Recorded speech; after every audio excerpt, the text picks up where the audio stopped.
अस्सलाम वालेकुम students, welcome to my YouTube channel. आज हम लेक्चर नंबर 16 देखते हैं। ऑपरेटिंग सिस्टम का टॉपिक नंबर हमने 4 स्टार्ट किया हुआ है और इंशाल्लाह हम आज इसका दूसरा प्रोसेस देखेंगे। आते हैं हम आपकी स्लाइड की तरफ। आज हम लोग जो स्केजुलिंग एल्गोरिदम हमने स्टार्ट किया हुआ था टॉपिक, उसका दूसरा एल्गोरिदम हम देखेंगे।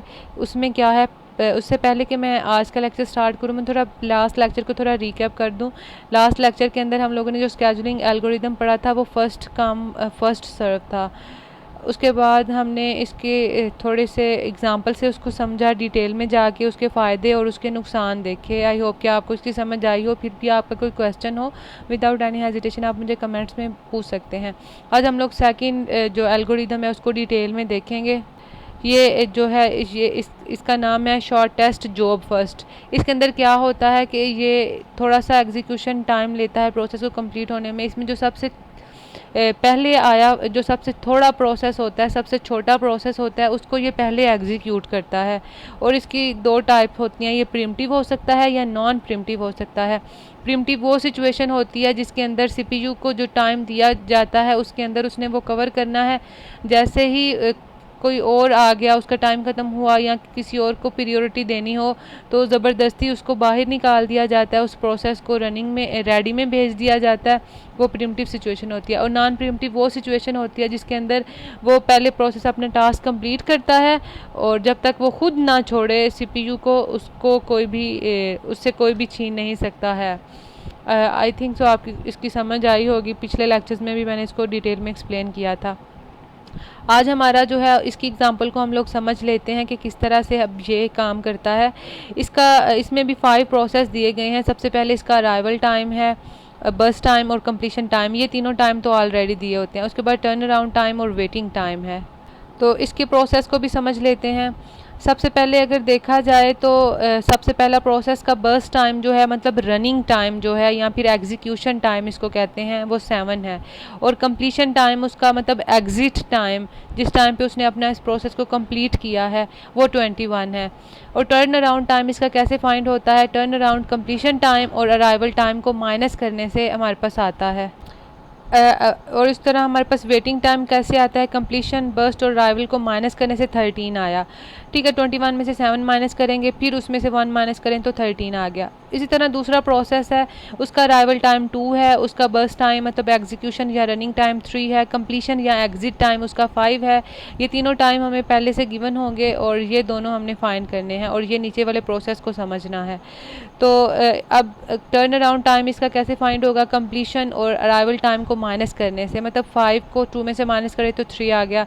अब इसका वेटिंग टाइम हम कैसे फाइंड करेंगे, इन तीनों को माइनस करने से। 5 में से 3 माइनस किया 2 रह गया, 2 में से 2 माइनस किया तो 0 रह गया। इसको 0 टाइम वेट करना पड़ा है। उसके बाद हमारे पास थर्ड वाला प्रोसेस है, इसके अंदर इसकी जो कंप्लीशन टाइम 15 है, बर्स्ट या एग्जीक्यूशन टाइम इसका 5 है। और इसका टर्न अराउंड टाइम कैसे फाइंड करेंगे, कंप्लीशन को अराइवल टाइम से माइनस करने से। 15 में से 3 माइनस किया तो 12 रह गया और इसका जो वेटिंग टाइम है वो 7 होगा। 15 में से 5 को माइनस करेंगे तो 10 रह गया, 10 में से 3 माइनस करेंगे तो 7, तो इसका वेटिंग टाइम 7 है। इस तरह फोर्थ वाला प्रोसेस है, उसका अराइवल टाइम 4 है, बस टाइम भी उसका 4 है, मतलब 4 टाइम में ही वो एग्जीक्यूट हो जाता है और 10 टाइम में उसको कंप्लीशन उसका प्रोसेस है। इसका टर्न अराउंड टाइम कैसे फाइंड करेंगे, कंप्लीशन और अराइवल टाइम को माइनस करने से। ये 6 रह गया 10 में से 4 को माइनस करने से। इसी तरह इसका वेटिंग टाइम कैसे फाइंड करेंगे, 10 में से 4 को माइनस किया 6 रह गया, 6 में से 4 को माइनस किया तो 2 रह गया। इसका वेटिंग टाइम 2 है। इस तरह हमारे पास जो 5 वाला प्रोसेस है उसका अराइवल टाइम 5 है और बस टाइम या रनिंग या एग्जीक्यूशन टाइम उसका 1 है, कंप्लीशन टाइम या एग्जिट टाइम इसका 6 है, टर्न अराउंड टाइम इसका 1 है।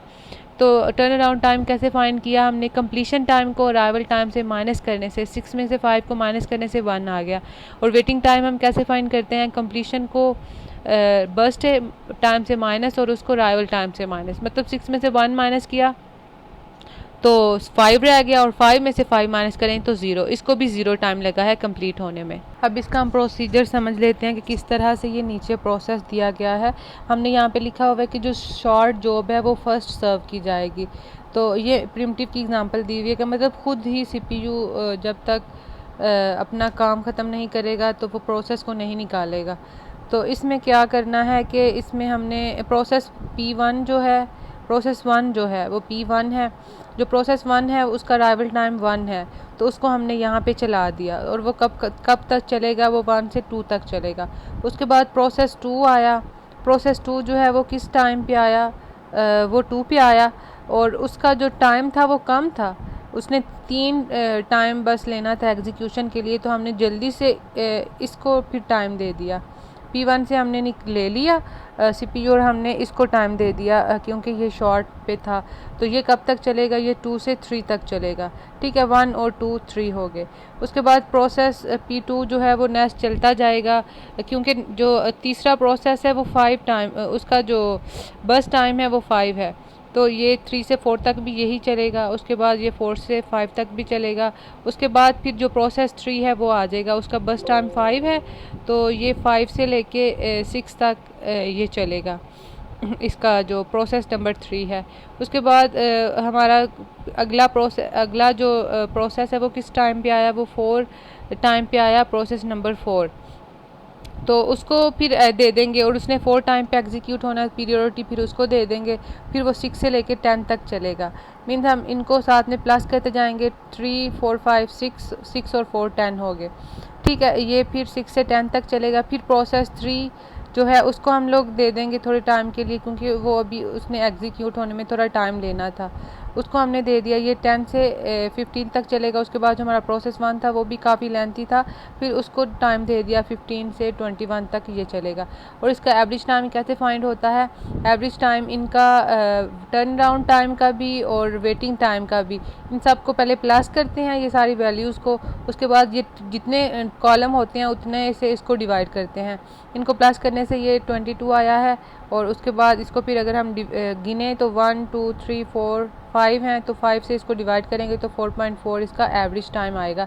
अब इसके कुछ फ़ायदे हैं कि ये शॉर्टेस्ट जॉब को फेवर करती है और इसके अलावा मिनिमल एवरेज टाइम दिया जाता है प्रोसेस की एग्जीक्यूशन का। लेकिन इसका नुकसान ये है कि बाज़ दफ़ा ऐसे होता है कि जो शॉर्टेस्ट प्रोसेस हैं उनको सर्व किया जा रहा होता है और जो लॉन्ग प्रोसेस है वो जो है वो स्टारवेशन उनके अंदर हो जाती है, वो वेट करते ही रह जाते हैं, वो स्टार्व हो जाते हैं। तो फिर स्टारवेशन की प्रॉब्लम से बचने के लिए हम लोग एजिंग यूज़ करते हैं।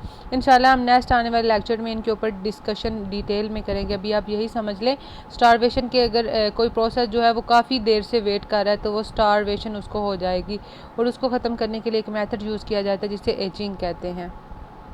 बस ये सेकंड वाला जो था वो इतना ही था। आई होप कि आपको इसकी समझ आई हो। फिर भी कोई क्वेश्चन हो विदाउट एनी हेजिटेशन कमेंट्स में पूछ सकते हैं। इंशाल्लाह हम लोग नेक्स्ट पार्ट में इसका जो थर्ड वाला है उसको डिस्कस करेंगे और उसके बाद हम लोग लास्ट वाला फिर डिस्कस करेंगे। और आप इसको अपने फ्रेंड्स तक भी शेयर करें ताकि वो भी इससे फ़ायदा हासिल करें। अगर वीडियो इन्फॉर्मेटिव लगे तो लाइक करना मत भूलें। बाकी दुआ में याद रखें। अल्लाह हाफिज़।